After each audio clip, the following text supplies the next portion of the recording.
কিছুদিন পূর্বে একটি ভিডিও ভাইরাল হয়েছিল শবনম শেখ নামে এক যুবতী। চলুন বিস্তারিত জেনে নেওয়া যাক সেই যুবতীর সোশ্যাল মিডিয়া বিষয় নিয়ে।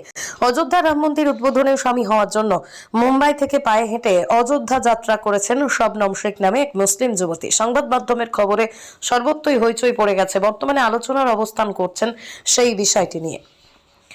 ইতিমধ্যেই রাম মন্দিরে উদ্বোধনে সামিল হতে যাচ্ছেন মোতাবেক গেরুয়া পতাকা গ্রামকে পাওয়ার জন্য 1425 কিলোমিটার পায়ে হেঁটে চলেছেন শব্দ শর্মা এবং মিডিয়ার প্রতি তীব্র চাঞ্চল্যের সৃষ্টি হয়েছে। তাদের প্রতি শবনমের ভক্তি দেখে অনেকে প্রশংসা করলেও পুরনো ভিডিও হইচই ফেলে দিয়েছে। তবে এখন রান্না করছেন নেটিজেনদের বড় একটা অংশ। তাদের মধ্যে একজন জনপ্রিয় ইউটিউবার, ইউটিউবে 3 লক্ষাধিক সাবস্ক্রাইবার রয়েছে। তাদের প্রতিটা ভিডিও লক্ষ লক্ষ পায়। তার একমাত্র কারণ শ্রীকৃষ্ণ তথা হিন্দু ধর্মকে প্রমোট করে থাকেন। একজন ব্যতিক্রমী পাবলিসিটি স্টান্ট ছাড়া কিছু নয়। মেনে নিতে রাজি নয় অনেকের মতেই।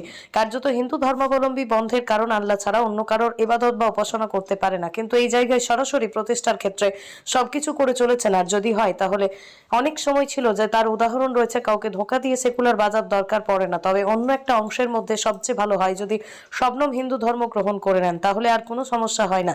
সমাজে বিভ্রান্তি সৃষ্টি করার কোনো প্রয়োজন নেই। যাত্রা এবং তারপর অবস্থান নিয়ে কার্যত বহু ভাগে বিভক্ত হয়েছেন নেটিজেনরা।